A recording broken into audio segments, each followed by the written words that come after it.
আমার শুধু নয়, আমাদের সকলের শ্রদ্ধাভাজন আজকের এই মহতী মাহফিলের সম্মানীয় সহসভাপতি, 10 কেরাতের উপরে সর্বোচ্চ সনদপ্রাপ্ত কারি শেখ জাবির হোসেন রহমানী সাহেব হাফিজাহুল্লাহ, তাদের নির্দেশে আমি গুনাহগার আপনাদের খিদমতে বসেছি। আমার সহপাঠী বন্ধুগণ, মাদ্রাসার ছাত্র বন্ধু এবং বিশেষত আজকের এই মজলিসের উদ্যোক্তা এলাকাবাসী, তৎসহ সম্মুখে বসে থাকা ধর্মপ্রাণ মুরব্বীরা, যুবক ভাইরা, স্নেহের কচি কচি বাচ্চারা, নিজ নিজ বাড়ি থেকে আজকের এই মজলিস উপভোগকারিণী আমার ধর্মপ্রাণ মা ও বোনেরা, প্রত্যেকের প্রতি আমার আন্তরিক শুভেচ্ছা, সালাম। আমি কয়েকদিন ধরে আপনাদের এলাকায় এসেছি।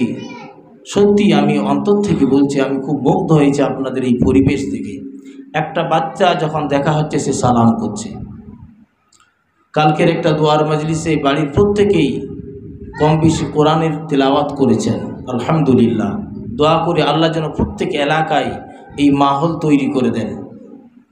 আফসোসের বিষয়, কিছু কিছু এলাকা আছে আমাদের ওদিকে, মসজিদের ইমাম সাহেব যদি না থাকে, আপনার নামাজ পড়াবে কে, এ নিয়ে দ্বন্দ্ব, নানান সমস্যা।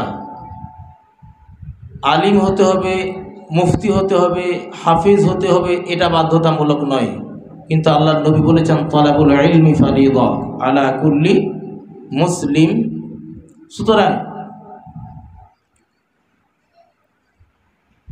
শরীয়তের এলেম তো অর্জন আমাদের করতেই হবে। আপনাকে মুকাম্মাল হাফেজ হতে পারলে মাশাআল্লাহ খুবই ভালো। তো যাই হোক, সময় সংক্ষেপ, আমি গুরুত্বপূর্ণ কয়েকটি কথা রাখার চেষ্টা করব।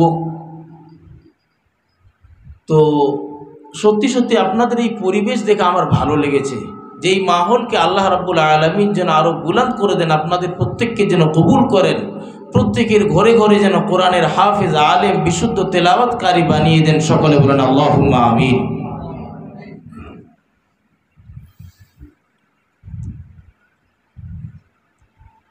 আলোচনা, ওয়াজ, নসিহত, আপনার এলাকার অনেক যোগ্য যোগ্য আলেম ওলামা হযরতগণ রয়েছেন, তাদের কাছ থেকে আপনারা শুনে থাকেন। তো অল্প কিছু সময় যখন আমি পেয়েছি, আমাকে সুযোগ দেওয়া হয়েছে, আমি চেষ্টা করব কোরআন ও হাদিসের আলোকে কিছু আলোচনা করার। ওমা তৌফিক ইল্লা বিল্লাহ, আল্লাহ রাব্বুল আলামিন যেটুকু তৌফিক দেবেন তার বাইরে কিছু না। আসল কথা হলো, ধরেন আজকের আমাদের এই আয়োজন, অর্থাৎ জনাব হজরত এবং আমাদের কারি সাহেব তাদের উদ্যোগে, তাদের প্রচেষ্টায় যে আজকের এই অনুষ্ঠান সার্থক তখনই হবে। আমরা মনে করি না বৃষ্টি হয়ে যাচ্ছে, মজলিস বেকার হয়ে গেল, ইলেকট্রিক নেই, মজলিস বেকার, এর কোনো মূল্য নেই। তাহলে আমাদের কাছে মানুষের হিসাবে কি, আপনার ইলেকট্রিক থাকবে, বৃষ্টি হবে না, পরিবেশ ভালো থাকবে, মানুষ আসবে, জামায়াত ভালো হবে, আর ওয়াজ নসিহত দারুণ চলবে, মানুষ মুগ্ধ হয়ে যাবে, আমরা ধরবো কি মাশাআল্লাহ খুব ভালো মজলিস হয়েছে, কামিয়াব আমরা। আগে না, কামিয়াবি তো তখন যদি আল্লাহ রাব্বুল আলামিন মেহেরবানি করে কবুল ও মঞ্জুর করে নেন, তাহলে আর কিছু চাই। সুতরাং প্রত্যেকের মধ্যে খুলুসিয়াত প্রয়োজন, ইখলাস প্রয়োজন।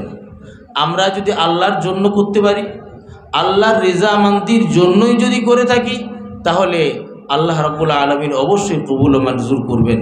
কারণ মনে পড়ে যায় হযরত ইমাম গজালি রহমাতুল্লাহ আলাইহি, তিনি এক সময় তার জামাতে তার শাগিরদের বলছেন, আন-নাসু কুল্লুহুম মাউতা ইল্লাল উলামা। আবার বলছেন, আল উলামাউ কুল্লুহুম ফিল ইয়ানাম ইল্লাল আমিলিন। আল আমিলুনা কুল্লুহুম ফিল খসরান ইল্লাল মুখলিসিন ওয়াল মুখলিসুনা কুল্লুহুম ফিল খতর ইল্লাল খাইফিন। ওলামা হযরত রয়েছেন, আমার বিশিষ্ট কারি সাহেবগণ রয়েছেন, বড় বড় যোগ্য আলেম আছেন, অনেকে বুঝতে পাচ্ছেন। আমি সাধারণদের জন্য সংক্ষেপে বলছি। হযরত ইমাম গাজ্জালী রহমাতুল্লাহ আলাইহি বলেছিলেন, সেদিন সব মানুষই মৃত, সবাই মৃত। একজন জীবিত মানুষকে আমি যদি বলি আজকে, অথবা আপনারা যদি আমাদেরকে বলেন আপনারা মৃত, আমরা অবাক হব। আমি যদি বলি আপনাদেরকে আপনারা মৃত বা মরা মানুষের মতো, তো আপনারা অবাক হবেন, এটা কি করে হয়? তো হযরত ইমাম গাজ্জালী রহমাতুল্লাহ আলাইহি বলেছিলেন, যার মধ্যে ইলম নাই ওই মানুষটা মৃত। অর্থাৎ বলে না সেই কি বলে যে আপনার একটা কথা, বাংলায় কথা আছে যে ধরেন একটা বাড়ি, যে বাড়িটায় আপনার কোরআন তেলাওয়াত হয় না, নামাজ হয় না, ওই বাড়িটা কি বলে? মুর্দা। তো ওই রকম কথা। তো হযরত ইমাম গাজ্জালী রহমতুল্লাহ আলাইহি বোঝাতে চেয়েছেন, যার দিলের মধ্যে কোরআন নাই, ইলম নাই, ওই দিলটা কি? মুর্দা। সে মানুষটা দিল মুর্দা হয়ে যাওয়া মানে কি? পুরো শরীরটাই বেকার, সে মৃতের সমান। তো মানুষ যখন অবাক হয়ে গেলেন, হুজুর বললেন, ইল্লাল উলামা, আলিম সম্প্রদায় ব্যতীত, আলিম সম্প্রদায় ছাড়া। তো সমাজে যারা আলিম ছিলেন তাদের মুখের মধ্যে হাসি ফুটলো যে হুজুর আমাদের ছাড় দিয়েছেন, হুজুর আমাদের ছাড় দিয়েছেন। অর্থাৎ আমরা ভালো, ওরা খারাপ, ওরা মৃত, আমরা জীবিত। মিল্লাতে ইসলামিয়া, তাদের মনের মধ্যে যখন আনন্দের বাতি বাজলো, তাদের মনের মধ্যে যখন হাসি ফুটে আসলো, হযরত ইমাম গাজ্জালী রাহমাতুল্লাহ আলাইহি বলেছিলেন,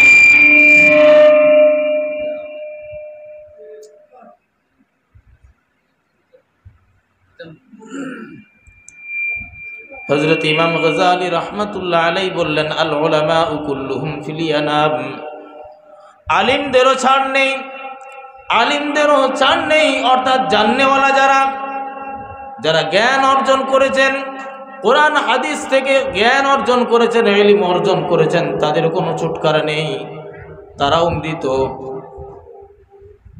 ইল্লাল আমিলিন, তিনি শর্ত দিলেন, কি বললেন? আমল ছাড়া, আমল ব্যতি রেখে সবাই মৃত। এলেম আছে, আমল নেই, কাজে আসবে? কাজে আসবে না। সুতরাং এলেমের সাথে সাথে আমলের প্রয়োজন। হযরত ইমাম গাজ্জালী রাহমাতুল্লাহ আলাইহির মজলিসে কিছু সংখ্যক ছিলেন যাদের মধ্যে ইলম এবং আমল দুইটি বিদ্যমান, যাদের মধ্যে ইলম এবং আমল দুইটি পাওয়া যায়। এলাকায় আছেন এরকম যে ইলম আছে কিন্তু আমল নেই, আড়ম্বরে ভরা, ইত্যাদি ইত্যাদি। শুধু আপনার এলাকা নয়, চতুর্দিকে সারা বিশ্বব্যাপী। তো ইলম থাকবে আর আমল থাকবে না, ওই ইলমের, ওই আলেমের কোনো মূল্য নেই। হযরত ইমাম গাজ্জালী রাহমাতুল্লাহ আলাইহি বললেন, আল উলামা কুল্লুহুম ফিল ইয়ানামি ইল্লাল আমিলিন, ইলম আছে যদি আমল না থাকে তাহলে সে মৃতের সমান। যাদের মধ্যে আমল পাওয়া যেত তারা বুঝলেন যে আমাদের মধ্যে ইলম আছে, আমল আছে, সুতরাং আমরা নাজাত প্রাপ্ত, আমাদের কোনো ভয় নাই। তারা বুঝলেন কি, যে আমাদের মধ্যে ইলমও আছে, আমলও আছে, সুতরাং আমাদের তো আর কোনো ভয় নেই। ইবলিসের ইলমও ছিল, আমলও ছিল। কি বুঝলেন? ইবলিসের ইলমও ছিল, আমলও ছিল, সাজদা সব জায়গায় করেছে, সুতরাং আমল তাকে নাজাত দিতে পারেনি, সে পথভ্রষ্ট হয়েছে। ও ব্যাখ্যায়, ও আলোচনায় যাব না। আমি যেটা বলতে চাইছি, যেটা বোঝাতে চাইছি, সেটা বলার চেষ্টা করছি ইনশাআল্লাহ। দরুদ শরীফ পড়েন, আল্লাহুম্মা সাল্লি আলা সাইয়্যিদিনা মাওলানা মুহাম্মদ ওয়া আলা আলি সাইয়্যিদিনা मौलाना मोहम्मद। नगम है भमर का न तूफा का परवा, मैं डूबूंगा फिर भी किनारा करूँगा। न गम है भमर का न तूफान का परवाह, मैं डूबूंगा फिर भी किनारा करूंगा। अजल से पड़ा हूँ मैं कदमों में उनकी, जुदाई न हरगिज़ गवारा करूंगा। अल्लाहुम्मा सल्ली अला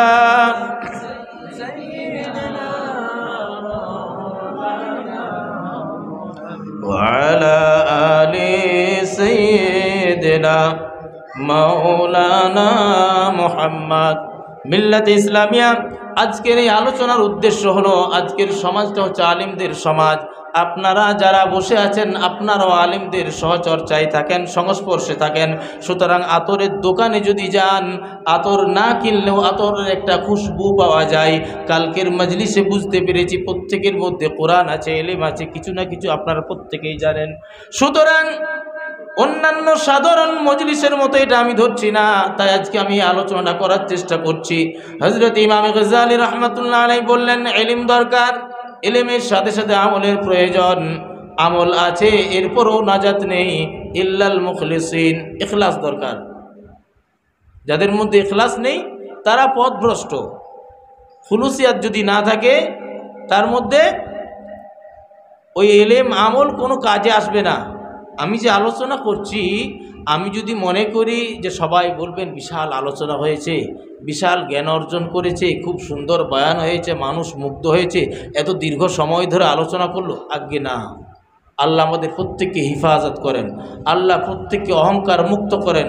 আল্লাহ যেন আল্লাহ এবং তার রসুলের খুশনুদির জন্যই দ্বীনি কাজ, ইসলামের খিদমত, কোরআনের খিদমত আল্লাহ আমাদের প্রত্যেককে করার তৌফিক দান করেন। সকলে বলেন আমিন। তাই হযরত ইমাম গজ্জালী রাহমাতুল্লাহ আলাইহি হুজুর বলেছেন ইলম আছে নাজাত নেই, আমল আছে নাজাত নেই, ইখলাস আছে তাও নাজাত নাই। কারণ ইলম, আমল, ইখলাস আপনার মধ্যে নাজাত দিতে পারে না ইল্লাল খাইফিন, যতক্ষণ না পর্যন্ত আপনার দিলের মধ্যে আল্লাহর ডর ভয় থাকবে। সুতরাং প্রত্যেকের মধ্যে খৌফে ইলাহি, খাশিয়াতে ইলাহি, আল্লাহর ডর ভয় এটা খুবই আবশ্যক। আল্লাহর ডর ভয় যে অন্তরে থাকবে, সেই অন্তর আল্লাহর ভয়েতে ক্রন্দন করবে। অনেক সময় দেখবেন ময়দানে যখন জানাজা যায়, কিছু মানুষকে দেখবেন হাসাহাসি করছে, কথোপকথন করছে, তাদের মধ্যে কোনো শখ নাই, মনের মধ্যে কোনো নরমিয়াত নাই, মনের মধ্যে তার কোনো প্রভাব পড়ে নাই, কারণ তাদের দিল শক্ত হয়ে গেছে। ওই শক্ত হওয়ার কারণ হলো তাদের অন্তরে আল্লাহর ভয় নাই, আল্লাহর ডর নাই। আল্লাহর ডর ভয় যদি থাকে, মানুষ জানাজার ময়দানে গিয়ে, অন্তত কবরস্থানে গিয়ে, মসজিদের মধ্যে থেকে শোরগোল করতে পারবে না, দুনিয়াবি আলোচনা করতে পারবে না। আগে এর ব্যতিক্রমী অবস্থা আজকে আমরা আমাদের সমাজে দেখছি। আল্লাহ আমাদের প্রত্যেককে হিফাজত করেন। হযরত উসমান গনি রাদিয়াল্লাহু তাআলা আন, আল্লাহর নবীর সাহাবা এবং জামাতা, হযরত উসমান গনি রাদিয়াল্লাহু তাআলা আনহু তিনি কবরের সামনে বসে বসে কাঁদছেন। সাহাবারা জিজ্ঞাসা করলেন, হুজুর কবরের সামনে কাঁদেন কেন? আল্লাহর নবীর সাহাবা হযরত উসমান গনি রাদিয়াল্লাহু তাআলা আনহু বলেছেন, তিনি বলেন, আমি আল্লাহর নবীর কাছে একবার নয় একাধিকবার শুনেছি। আল্লাহর নবী বললেন, এই দুনিয়ার পর মানুষ যখন মারা যায়, এই মারা যাওয়ার পর কবর হলো প্রথম মঞ্জিল, প্রথম ঘাঁটি। এই কবর থেকে যে নাজাত পেয়ে যাবে, এই কবর থেকে যে ছুটকারা পেয়ে যাবে, বাকি মঞ্জিলগুলো তার জন্য আসান হয়ে যাবে। তাই আমি উসমান জানি না আমার জন্য এই কবরে কি ব্যবস্থা রেখেছে। তাই আমি এই কবরের সামনে আসলে আল্লাহর ভয়েতে, কবরের ভয়েতে, আযাবের ভয়েতে আমার চোখ দিয়ে অশ্রু বয়ে আসে। জোরে বলেন সুবহানাল্লাহ। খুশির বিষয়, কবরের সামনে গিয়ে বসে যখন আপনি আল্লাহর ভয়েতে কাঁদবেন, এর থেকে ভালো জিনিস কি আছে? কিচ্ছু নাই। আমি আপনি সাধারণ মানুষ, কেউ কম জানেন, কেউ বেশি জানেন, কেউ অল্প পড়ালেখা করেছেন, কেউ বেশি পড়ালেখা করেছেন, কিন্তু আমরা মানুষ।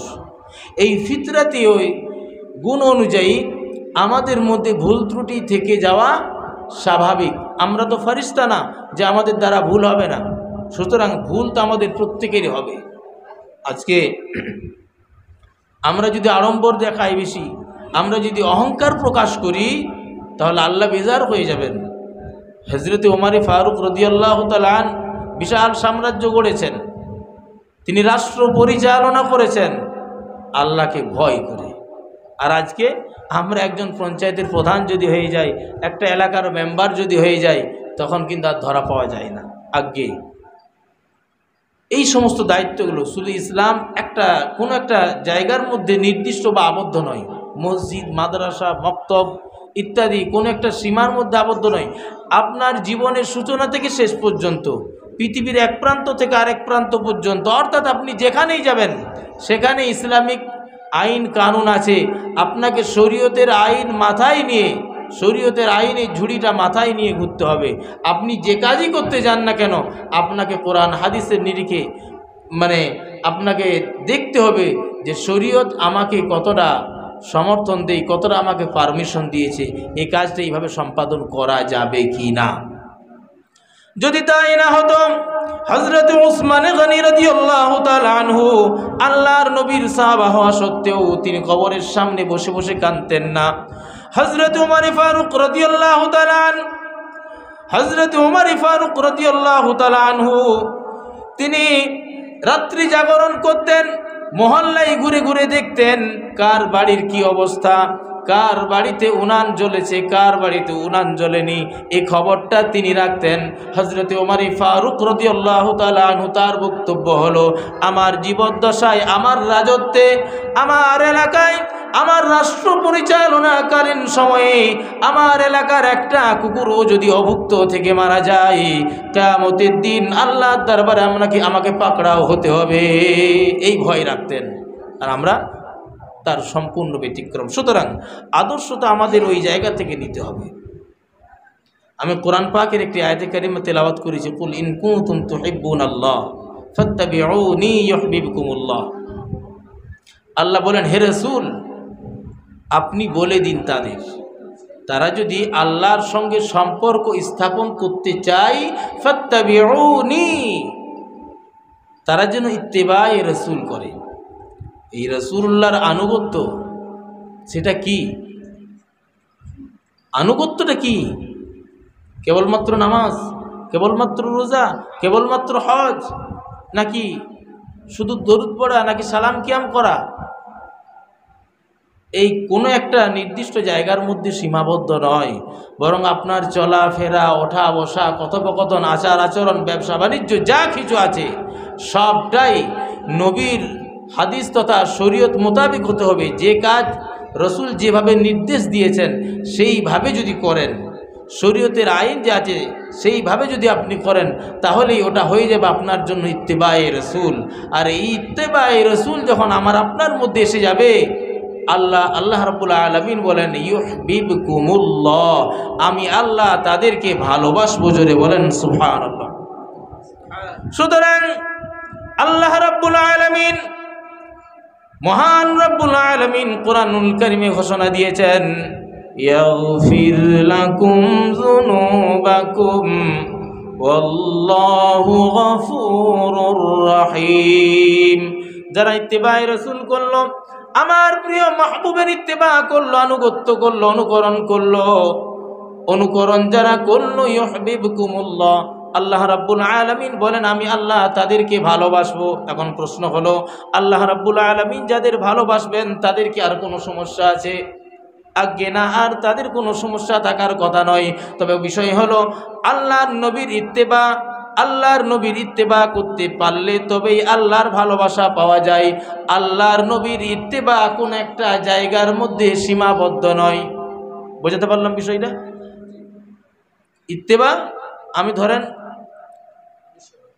অনুসরণ, ইত্তেবা করলাম কোন একটা দিক দিয়ে, হ্যাঁ কি বলবো, মুখে বলছি আমি রসুলকে খুব ভালোবাসি, রসুলকে খুব মহব্বত করি, রসুলের মহব্বত ছাড়া অন্য কিছু ভালো লাগে না।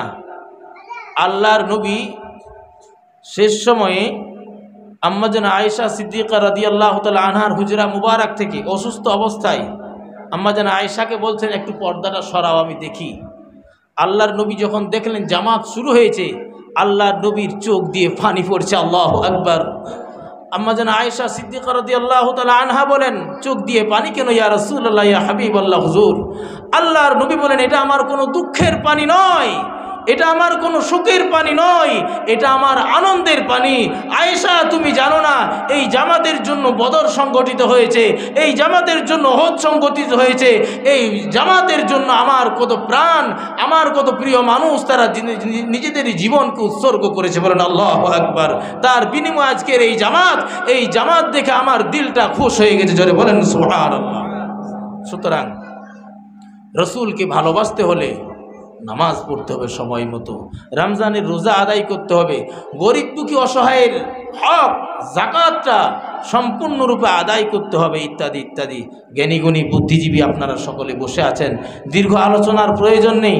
আমি গুনাহগার, সেরকম কিছু জানিও না, ওয়াজ নসিহতে আমি অভ্যস্তও নয়, তারপরেও হযরতদের নির্দেশ অনুযায়ী কিছু আলোচনা করার চেষ্টা করলাম। আল্লাহ যেন আমাদের প্রত্যেককে মুখলিস বানিয়ে নেন, ইখলাসের সাথে আলোচনা করার, আলোচনা শোনার, ওয়াজ নসিহত থেকে শুরু করে নানান ধরনের ইসলামিক কাজ, দ্বীনি খিদমত করার তৌফিক দান করেন। সকলে বলেন আমিন। দরুদ শরীফ আল্লাহুম্মা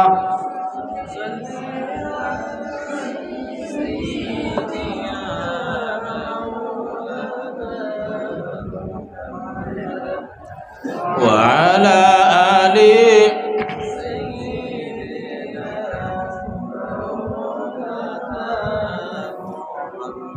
আকাশের চাঁদ লাজে, আকাশের চাঁদ লাজে, মুখ ঢাকে ওই তারা দল, খুঁজে মরে কই চাঁদ কই, মাটিতে ছড়ায় আলো, দূরে যাই সব কালো, কার ছবি আঁকা যেন আখি পাশে রে, আমিনা মায়ের কোলে চাঁদ হাসে রে, যেন সরসির নীরে কোন ফুল ভাসে রে। আল্লাহুম্মা সাল্লি আলা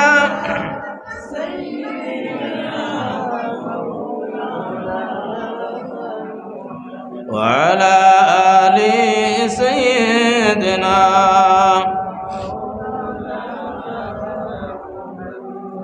খায়ের, আমাদের প্রত্যেকের প্রয়োজন রাসূলুল্লাহর ভালোবাসা, অর্থাৎ তার ইত্তেবা। আর তার ইত্তেবার জন্য কি করতে হবে? নামাজ সময় মতো, রমজানের রোজা, যাদের জন্য হজ ফরজ হয়েছে আদায় দেওয়া, অন্যান্য যে সমস্ত কাজ রয়েছে, স্বামী স্ত্রী, পিতা মাতা, ভাই বোন, ছাত্র শিক্ষক, প্রত্যেকের একটা দিক নির্দেশনা আছে, প্রতিটি বিষয়ে যথাযথভাবে গুরুত্ব আরোপ করা। তবে আমি আপনি একজন প্রকৃত ঈমানদার হতে পারবো, তবেই আমি আপনি প্রকৃত অর্থে একজন আশিকে রাসূল হতে পারবো, তবে আমাদের মধ্যে আসবে রাসূলুল্লাহর আনুগত্য। এই আনুগত্য যখন আমাদের মধ্যে এসে যাবে, আল্লাহ বললেন ইউহিব্বুকুমুল্লাহ, আমি আল্লাহ তাদেরকে ভালোবাসবো, আর আল্লাহ যাদের ভালোবাসবেন তাদের কোনো আর ভয় থাকতে পারে না। কোরআন বলছে, আল্লাহ রাব্বুল আলামিন আরো বলেন, ইয়াগফির লাকুম যুনুবাকুম ওয়াল্লাহু গফুরুর রহিম। আল্লাহ রাব্বুল আলামিন বলেন, যারা আমার রাসূলুল্লাহর ইত্তেবা করলো, অনুকরণ করলো, আমি আল্লাহ রাব্বুল আলামিন তাদের তো ভালোবাসবই, বরং তাদের জীবনের গুনাহগুলিকে মার্জনা করে দেব। ওয়াল্লাহু গফুরুর রহিম, এবং তারা আমাকে ক্ষমাশীল হিসাবে পেয়ে যাবে। জোরে বলেন সুবহানাল্লাহ। আল্লাহ বললেন তারা আমাকে ক্ষমাশীল হিসাবে পেয়ে যাবে। তো ক্ষমাশীল হিসাবে তো আল্লাহ এখনও আছেন। আল্লাহ তো আমাদের ক্ষমা করেই করেছেন। যেমন আমাদের মধ্যে তেমন কিছু দিনদারি নেই, তাও আল্লাহ আমাদের খাওয়াচ্ছেন, পড়াচ্ছেন, বাঁচিয়ে রেখেছেন। জি, তো তাফসীর পড়লে বোঝা যায় এই ক্ষমাশীল, এই ক্ষমা আসলে আলামে দুনিয়ায় নয়, আলামে আখিরাতের জন্য আল্লাহ রাব্বুল আলামিন রেখেছেন। জোরে বলেন সুবহানাল্লাহ। এই আশিকে রাসূল, ইত্তেবায়ে রাসূল যাদের মধ্যে থাকবে, যাদের মধ্যে ইশক থাকবে রাসূলুল্লাহর, আল্লাহ রাব্বুল আলামিন তাদেরকে সেদিন ক্ষমা করে দেবেন, আর তাদেরকে জান্নাতের পথ দেখিয়ে দেবেন। জোরে বলেন সুবহানাল্লাহ। সুতরাং আমাদের প্রত্যেকের অন্তরে রাসূলুল্লাহর মহব্বত ভালোবাসা প্রয়োজন। আল্লাহর নবী বলেছেন, লা ইউমিনু আহাদুকুম হাত্তা আকুনা হাব্বা ইলাইহি মিন ওয়ালিদিহি ওয়া ওয়ালাদিহি ওয়ান নাসি আজমাইন। ওই ব্যক্তি মুমিন না, ওই পর্যন্ত মুমিন হতে পারবে না যে পর্যন্ত না তার কাছে সর্বাধিক প্রিয়। এখন সর্বাধিক প্রিয় বলতে একটা মারাত্মক পরিস্থিতি যদি পড়ে যায়, তখন কিন্তু আমরা স্ত্রী পুত্র বিসর্জন দেবো, তাও বলবো আল্লাহ আমার জীবনটা বাঁচিয়ে দাও। হ্যাঁ, তো আমাদের কাছে সবচেয়ে প্রিয় হলো আমাদের জীবন। আমরা মরতে কেউ চাই না, 80-90 বছর বয়স হলেও তারপরেও চাই আল্লাহ আরও যদি কিছুদিন থাকতাম। তা আমরা চাই দুনিয়ায় থাকতে, তাহলে আমাদের জীবন আমাদের কাছে সবচেয়ে প্রিয়। এই প্রিয় বস্তু জীবন, এই জীবনের চেয়েও বেশি যতক্ষণ না পর্যন্ত আমরা রাসূলুল্লাহকে মহব্বত করতে পারবো, ভালোবাসতে পারবো, অতক্ষণ পর্যন্ত আমরা কামিল মুমিন হতে পারবো না। আল্লাহর নবী বলেছেন, আল্লাহ রাব্বুল আলামিন বলেন, মওত অনিবার্য, কুল্লু নাফসিন যায়িকাতুল মাউত, মৃত্যু অনিবার্য, প্রত্যেকের কাছে মওত আসবে। কিন্তু বিষয় হলো আল্লাহর নবী বলেছেন একজন মুমিনের কাছে মৃত্যু কোনো বিপদ না। ঠিক বললাম না ভুল? একজন মুমিনের কাছে মৃত্যু কোনো বিপদ না, মৃত্যু কোনো বিপদ না, বরং মৃত্যু হলো একটা সেতু, একটা ব্রিজ, যে ব্রিজটা অতিক্রম করে আপনার দিদারে ইলাহি, মাবুদের দিদার নসিব হয়ে যাবে। জোরে বলেন সুবহানাল্লাহ। ওটা তো মাধ্যম, ওই সিঁড়ি দিয়ে আমাদের প্রত্যেককে যেতে হবে। মত একটা পথ, ওই বাহানা দিয়ে আল্লাহ রাব্বুল আলামিন নিয়ে যাবেন। অনেক ওয়াকিয়া আছে, অনেক কাহিনী আছে, বুজুর্গানে দ্বীনদের অনেক কিস্সা এসেছে। এই মত একজন ইমানদারদের জন্য, একজন মুমিনের জন্য কখনোই বিপদ না। বিপদ তো তাদের যাদের মধ্যে নিফাক আছে, যাদের মধ্যে শিরক আছে, যারা মুশরিক, যাদের মধ্যে কুফর আছে। সুতরাং ইমানদারদের কোনো ভয় নাই, কারণ আল্লাহ রাব্বুল আলামিন কুরআন পাকের মধ্যে বলেছেন, ইন্নাল আবরারা লাফি নাঈম। আল্লাহ রাব্বুল আলামিন জান্নাত রেখেছেন কাদের জন্য? এই দুনিয়ায় যারা সৎ কাজ করবে, নেক কাজ করবে, ভালো কাজ করবে।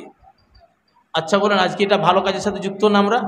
আমরা কোরআনের আলোচনা করছি, আমরা কোরআনের তিলাওয়াত করছি, কোরআন তিলাওয়াতে ছাত্রদের আগ্রহী করে তোলার চেষ্টা করছি, সমাজের মাঝে যাতে করে ইসলামিক কানুনগুলি আরও বিস্তৃত হয়, বিস্তার লাভ করে তার প্রচেষ্টায় আছি। সুতরাং আমরা তো ভালো কাজ করছি, সাথে সাথে আমরা নিজেরাও ভালো হওয়ার চেষ্টা করছি। মসজিদে আজান হলে নামাজের জন্য ধাবিত হচ্ছি। সুতরাং আমরা তো ভালো কাজ করছি। এরপরেও আমরা তো মানুষ, প্রথমেই বলেছি গুনাহ থেকে আমরা কেউ খালি নয়, এর জন্য পথ একটা খোলা আছে। আচ্ছা বলেন তো, শয়তানের মধ্যে উত্তম কে জানেন? শয়তানের মধ্যে উত্তম একটু বলেন দেখি। শয়তানের মধ্যে উত্তম মানে শয়তানের কাছে, আল্লাহর কাছে না। শয়তান শয়তানই হয়। হযরত জাবির রাদিয়াল্লাহু তাআলা আনহু থেকে বর্ণিত, তিনি বলেন আল্লাহর নবী সাল্লাল্লাহু আলাইহি ওয়াসাল্লাম হুজুর ইরশাদ করেছেন কি না, শয়তান দরিয়ার উপরে একটা চাদর বিছায়, সিংহাসন বিছিয়ে দেয়, সেখান থেকে তার যত সমস্ত শাগরেদ আছে তাদেরকে ছড়িয়ে দেয় বিভিন্ন জায়গায়। তারা এসে করে খবর দেয়, তাদের বিভিন্ন দায়িত্ব থাকে, বিভিন্ন কাজ থাকে। শয়তানের যে হেড, সে খবর নেয়, তুমি কি করেছো? তারা ফিরে এসে বলে, আমি অমুক করেছি, আমি এই কাজ করেছি, সে কাজ করেছি। শয়তান খুশি হয় না। এমন সময় এক শয়তান এসে বলে যে, হযরত, আমি মানব জাতিকে ছাড়িনি, তাদেরকে পথভ্রষ্ট করেছি, মানুষকে বিভ্রান্ত করে দিয়েছি। তো শয়তান আগ্রহের সাথে জিজ্ঞাসা করে, তুমি কি কাজ করেছো? শয়তান বলে, তাদের মিয়াঁ বিবিতে আমি দ্বন্দ্ব লাগিয়ে দিয়েছি। তো শয়তান তাকে তখন নিয়ে আলিঙ্গন করে খুশি হয়ে যায়, তাকে নিয়ে খুব আনন্দ প্রকাশ করে। অর্থাৎ এই শয়তানদের উত্তম শয়তান তাদের কাছে ওই যে স্বামী স্ত্রী দ্বন্দ্ব লাগিয়ে দেয়। বিভিন্ন দিক আরও আছে।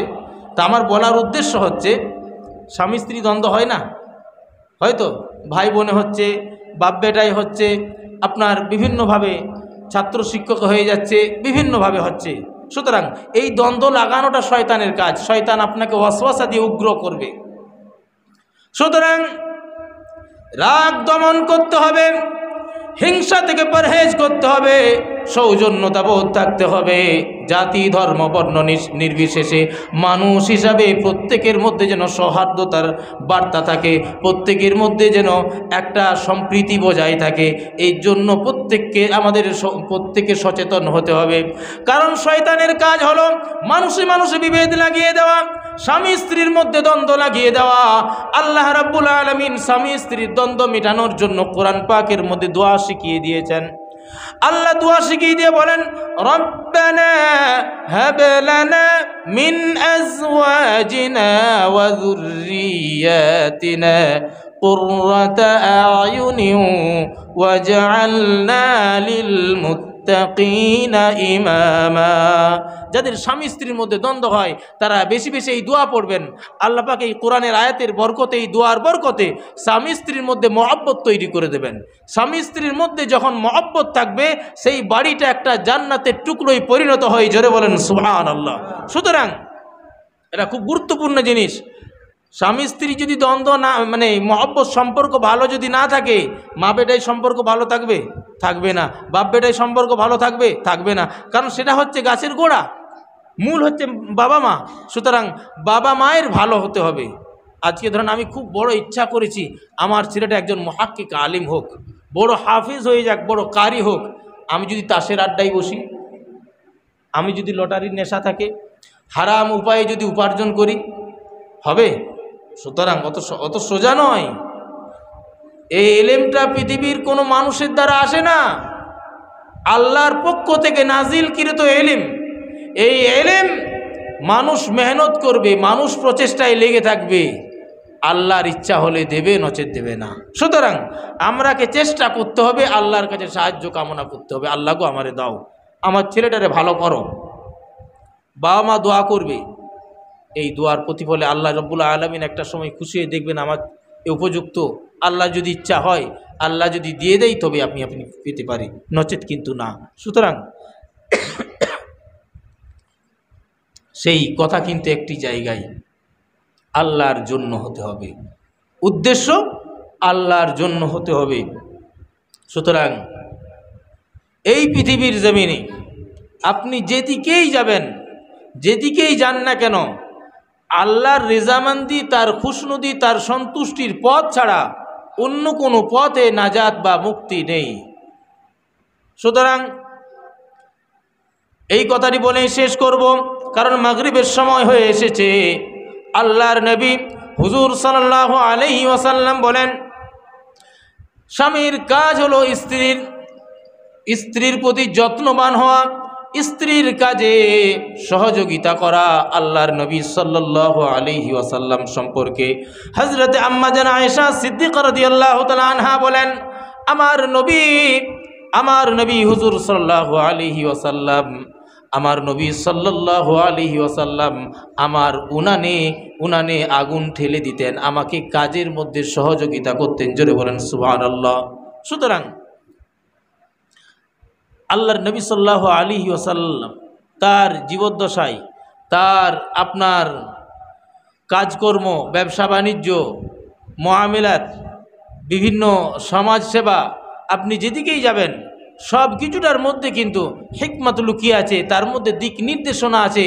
আর কোরআনের বাস্তব রূপ হলোই রাসূলুল্লাহ সাল্লাল্লাহু আলাইহি ওয়াসাল্লাম। জোরে বলেন সুবহানাল্লাহ। আম্মা জান আয়েশা সিদ্দিকা রাদিয়াল্লাহু তাআলা আনহা তিনি বলেছেন যে কোরআনের বাস্তব চিত্র যদি তোমরা দেখতে চাও, আমার নবীকে দেখে নাও। জোরে বলেন সুবহানাল্লাহ।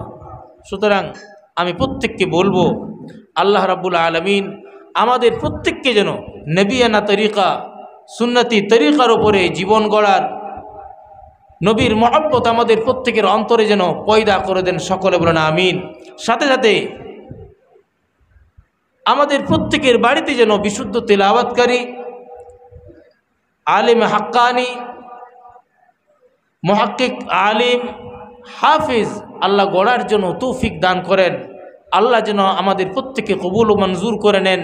বিশেষ করে আজকের এই মজলিসের ওসিলা করে আমাদের পূর্বপুরুষ, আপনজন, আত্মীয় স্বজন, বন্ধু বান্ধব, প্রিয়জন যারাই কবরস্থ, আল্লাহ যেন প্রত্যেককে মাগফিরাত নসিব করেন। সকলে বলেন আমিন। দরুদ শরীফ আল্লাহুম্মা সাল্লি আলা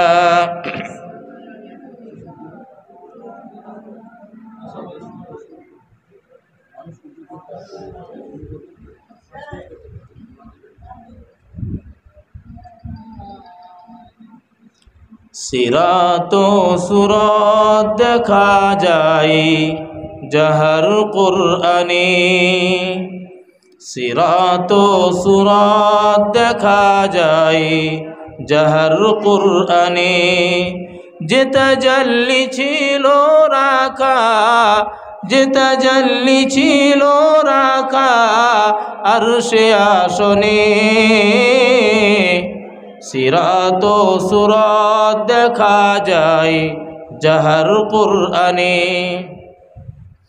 ইমানের সমাজিনী এলেন গো জালাতে, বিশ্বকে বাঁধিলেন এক প্রেমেরই মালাতে, তাই তো সে নাম শোনা যায়, তাই তো সে নাম শোনা যায় মধুর আযানে, সিরাতো সুরাত দেখা যায় জাহর কুরআনে।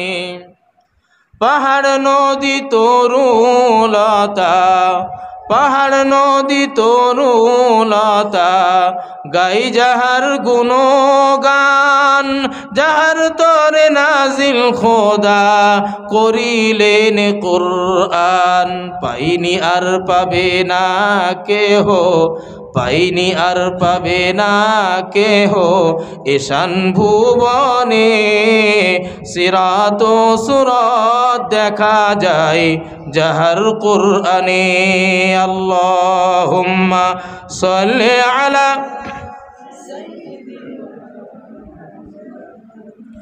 ওয়া আলা আলি সাইয়্যিদিনা মাওলানা মুহাম্মদ। সংক্ষিপ্ত দোয়া করব, সকলে আমার সাথে পড়েন। বিসমিল্লাহির রহমানির রহিম। আস্তাগফিরুল্লাহাল্লাযী লা ইলাহা ইল্লা হুয়াল হাইয়ুল কাইয়্যুম ওয়া আতুবু ইলাইহি, লা হাওলা ওয়ালা কুওয়াতা ইল্লা বিল্লাহিল আলিয়্যিল আযীম। আশহাদু আল লা ইলাহা ইল্লাল্লাহু ওয়াহদাহু লা শারীকা লাহু ওয়া আশহাদু আন্না মুহাম্মাদান আবদুহু ওয়া রাসূলুহু, লা ইলাহা ইল্লাল্লাহু মুহাম্মাদুর রাসূলুল্লাহ সাল্লাল্লাহু আলাইহি ওয়াসাল্লাম। রব্বুল আলামিন, আমরা বড় গুনাহগার, বড় খাতাকার, বড় শিয়াকার, রহমত করে প্রত্যেকের হাত তোলাকে কবুল ও মঞ্জুর করে নিন। জীবনের ভুল ত্রুটি, অন্যায়, অপরাধ, গুনাহ খাতাগুলিকে মার্জনা করে দিন। আইন্দা জিন্দেগি তিনি কামল করার মতন তৌফিক দিন। সকলের হায়াত কিসমত দারাজ করুন, প্রত্যেকের বাড়িতে বরকত দান করুন। খাস করে আজকের এই মজলিসকে কবুল ও মঞ্জুর করে নিন। আল্লাহ আমাদের সকলের প্রিয় উস্তাদ জনাব হজরত মৌলানা কারি শেখ জাবির হোসেন রহমানী হাফিজাহুল্লাহ, হজরতের হায়াত ও কিসমতকে বুলন্দ করে দিন। রব্বুল আলামিন ইখলাসের সাথে কোরআনের খিদমত করার মতন তৌফিক দান করুন।